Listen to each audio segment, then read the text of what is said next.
So it was about tradition, family, home, sharing and enjoying meals with those he loved. So we have a culinary tribute coming up for a man who made South Africa proud.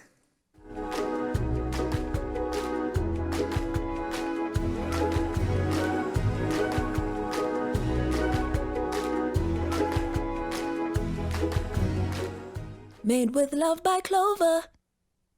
So one of the best ways to say thank you and to show love is through food. And I know you know this. Now, I'm not sure how many of you know this, but one of our late, great Madiba's favorite meals was oxtail stew. And we have the perfect chef to give you a recipe that you're going to want to try this weekend. Chef Funi from Cooking with Funi is about to show us an easy way, a very, very easy version of oxtail stew. Chef Funi, welcome back, man. Oh, thank you so much for having me, You were on the show like quite a while ago, so I feel like we almost have to reintroduce ourselves. Oh, yes. You know what I mean? But it's great. So oxtail stew, I think it's one of those stews, for me, it just feels warm, family, and now we know one of Tata Madiba's favorite dishes, legacy, as well. So that's powerful. But just to kind of start you off, how did you get into the industry?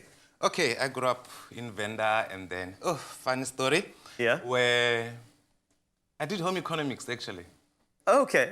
I think I was the first man who was doing home economics. Nice. And then from there, I went to the varsity and then I did my national diploma, bachelor's degree, master's degree in food.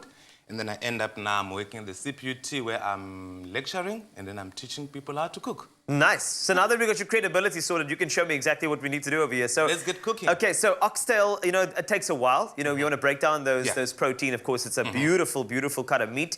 But of course, let's just start us off there, what you have in front of you for those who just need to get the basis of what's going to happen here today. We're just going to have the oxtail and then we're going to have our carrots and then onions and then the celery. Just to have a nice mirepoix. Yes. You know what's a mirepoix? Yeah, mirepoix. Yeah, it's a good starter. Natural yes, flavors. That's what we're going to have now. But before we start, I want you now to mix the flour, the paprika, and the mixed up together. So that you can dredge our meat. And dredging is important because dredging is almost going to protect the meat from overcooking in a way, right? Once we put it into some liquid. Also, the color also. So what do we have here, Chef? We got some oregano here. Mixed herbs. And then we got some mixed herbs there. We got some smoked paprika. Is that it there as well, Chef? Beautiful. And then we've got our flour. Flour, mix everything together. And then, there we go. All mixed for you, Chef. And then we can just go and do that dredge, and it looks so good, Yeah, you know what I like? To have the spices together. You mix everything together with the flour, and then it's gonna give a nice flavor. Now just put everything in here. And this is where I'm sure you can get the kids involved in that. Oh yeah, you get them all together. Love to play with it. I normally do like this. I don't know why I do that. But I like it. You know, because it looks cool. You know. Yeah. It does. And then now you can be doing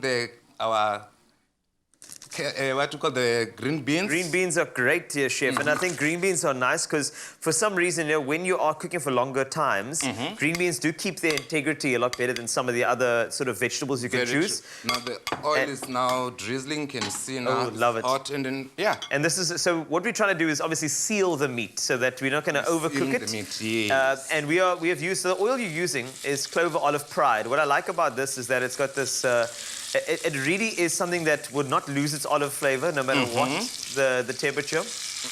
And as you know, because the smoking point also is very good. It maintains olive. You know, you're gonna love this oil, hey? And I like the fact that you can do a lot. You got grilling, you got stewing with it, you can do the frying with it as well. So it's very, very versatile. Plus, when it comes to the health benefits, endorsed by the Heart and Stroke Foundation too. And remember, we are dealing with quite a fatty dish in oxtail, so it's nice to use something that's going to back you up.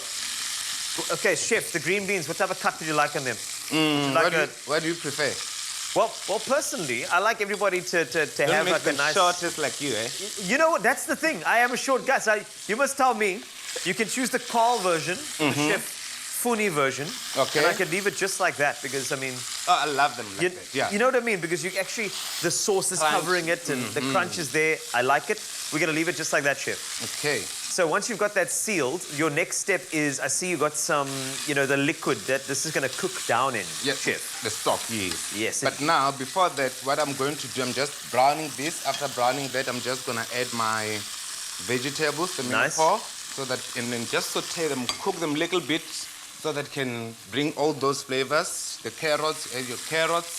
And you know what I like, Chef, is that a lot of people, at the start of every meal, they do the onions first, but you put in the onions afterwards, because now what's it going to do, those onions are going to be all over the dish flavoring it, and you're flavoring it with the oxtail's natural fats and flavors, which is great. So, And do you know that onion is also sweet?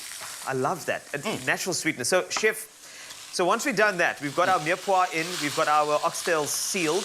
Then we're going to have this, which is, you've got tomato paste over here. You've got some chicken stock or what, over there. There's not chicken stock. What is that? Beef stock. Is it beef stock? I like it. Beef stock. Bay leaf. Bay leaves. Yes, And a little bit of brown sugar. And brown just sugar. To break down the acidity of the tomatoes. Because Nice. with tomato paste, we've got tomato puree. Yeah. And great. And then seasoning, salt and pepper, all of that goes in. And then yes. once you have that down, Chef, it's going into the oven for how long? Okay, it's not gonna go into the oven because this is just the simple version of Okay. it. What we're going to do, gonna add all this, just cover it, and then we'll wait for your. You can go play around, Yes. do something else because it takes a little bit long to cook. Okay. Other people can put it in the oven, or you can have a slow cooker or a pressure cooker. Yes. You know that one thing I love about oxtail is just it cooks so slow, and then it gives so much flavor on it, you see. That is absolutely beautiful. Okay, while we're busy finishing off the dish, the result is absolutely delicious. Don't worry about that. If you want to get the recipe, go over to expressoshow.com and stay tuned as Chef Funi, our special guest, will give you some delicious umkosha recipe that's coming up as we get through all Tata's favorites for what is a great weekend ahead and Nelson Mandela Day coming up on Sunday.